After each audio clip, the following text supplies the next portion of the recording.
কিছু মাস আগে বাংলাদেশে যে ছাত্র আন্দোলনের মাধ্যমে বা নাম করে গণ অভ্যুত্থান হয়েছিল এবং সে দেশের প্রধানমন্ত্রী শেখ হাসিনাকে দেশ ছাড়া করেই ছেড়েছে। তাদের বক্তব্য ছিল যে 1971 সালে যে স্বাধীনতা বাংলাদেশ লাভ করেছিল সেই স্বাধীনতা নাকি আসল ছিল না, সেই স্বাধীনতার মধ্যে কোনো স্বাদ ছিল না। এখন আবার নতুন করে তারা 2024 সালে স্বাধীনতা অর্জন করলো এবং সর্বৈব সুস্বাদ বিশিষ্ট একটা স্বাধীনতা। মোহাম্মদ ইউনূস ভেবেছিল যে আমি বাংলাদেশের সেরা ব্যক্তিত্ব, আমাকে প্রধানমন্ত্রী হতে হবে, প্রধানমন্ত্রী হওয়ার বড় ইচ্ছা ছিল এবং বাংলাদেশ সরকারকে পরিচালনা করবেন। যেন তেন প্রকারে উনি তো জনমত গঠনে বা ভোট প্রক্রিয়ার মাধ্যমে নির্বাচনের মাধ্যমে যে জিতে আসতে পারবেন না উনি ভালো করে জানেন। তাই জিহাদি এবং যত আওয়ামী লীগ বা শেখ হাসিনার বিরোধী পক্ষ আছে তাদেরকে একজুট করে এবং আমেরিকা সরকারের সঙ্গে সমঝোতা করে উনি এরকম একটা নোংরা কাজ করেছিলেন এবং সাকসেসও হয়েছেন। নমস্কার, আমি অসীম দাস, অ্যাওয়ারনেস উইথ দাসজিতে আপনাদেরকে স্বাগত জানাই। বাংলাদেশ যেন একটা গোদের উপরে বিস্ফোরা হয়ে দাঁড়িয়েছে। ছোট্ট একটা দেশ, সেই দেশের এত কীর্তিকলাপ, সেই দেশের জনতা, সেখানকার মৌলবী, সেখানকার যত জামাত বা জঙ্গি সংগঠন আছে বাংলাদেশটাকে দিন রাত ধর্ষণ বা বলৎকার করে চলেছে। এই বলৎকার থামার নাম নেই, তারা দেশটার 12টা বাজিয়ে দিচ্ছে এবং মুসলিম দেশ হিসাবে ঘোষণা করতে চলেছে। আর যদি হয় তাহলে পৃথিবীর মধ্যে 24তম দেশ হবে বাংলাদেশ, যা মুসলিম কান্ট্রি হিসাবে ঘোষিত হবে। এখন ওদের সর্বৈব রাগ হচ্ছে হিন্দুদের উপরে, ভারতবর্ষের উপরে। আরে বাবা, তোরা ভারতবর্ষেই তো ছিলি, আলাদা হতে কে বলেছিল? ঠিক বাংলাদেশ ওই রকমই ভারতের থেকে আলাদা হয়ে গিয়ে ভেবেছিল আমরা খুব সুখে থাকবো, কিন্তু তা কিন্তু পারল না।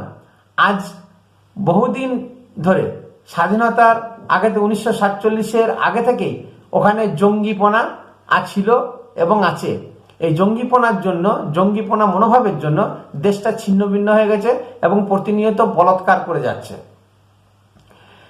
শুধু তাই নয়, এইরকম ছোট ছোট দেশকে আমেরিকা নাচায়, টাকা পয়সা দিয়ে তাদের কবজা করে এবং অন্যান্য কান্ট্রিকে তারা শশব্যস্ত করে রাখে, দাবিয়ে রাখার চেষ্টা করে।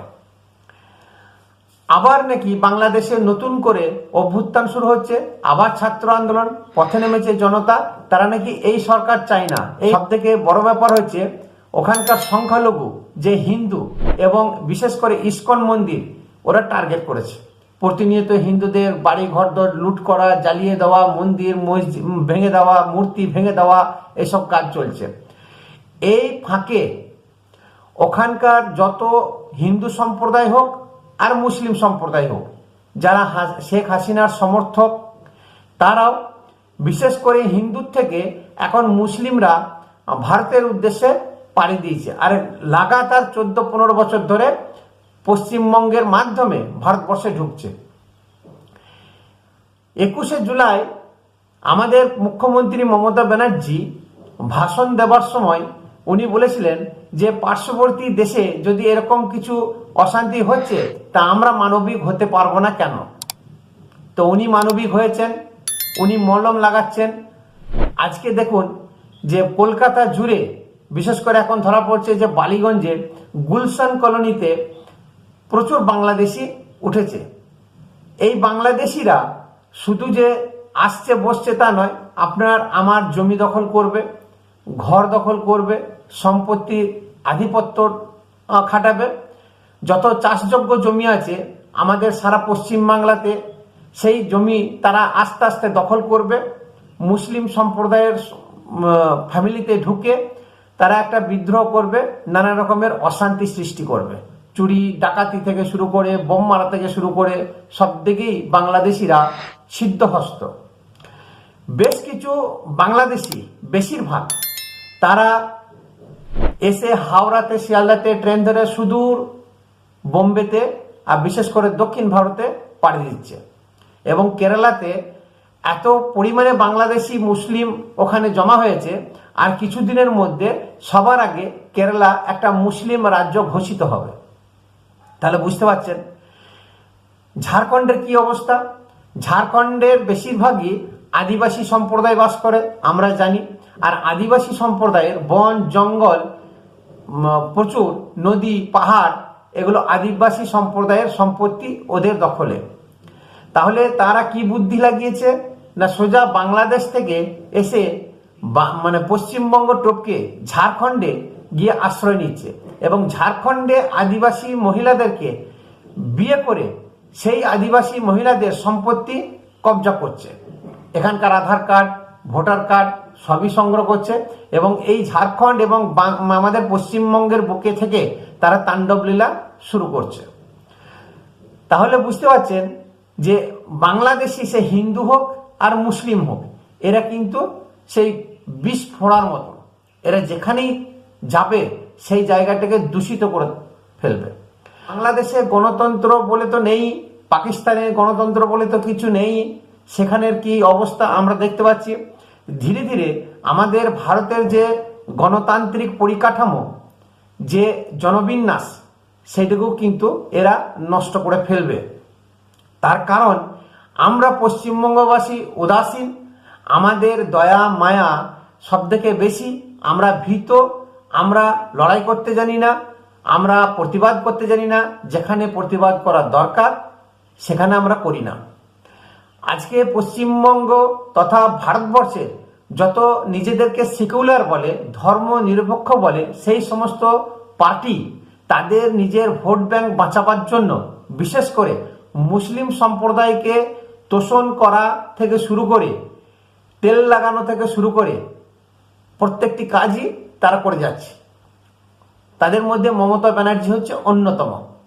উনি প্রথমে যখন বামফ্রন্ট সরকার ছিল সংসদে হামলা করেছিলেন এবং যথেচ্ছভাবে তাণ্ডব লীলা করেছিলেন যে বাংলাদেশ থেকে অনুপ্রবেশকারী এসে এখানে ভোট করে চলে যাচ্ছে, অতএব পশ্চিমবঙ্গের অবস্থা খুবই শোচনীয়, এখানে বাংলাদেশিদের রাজত্ব হয়ে যাবে।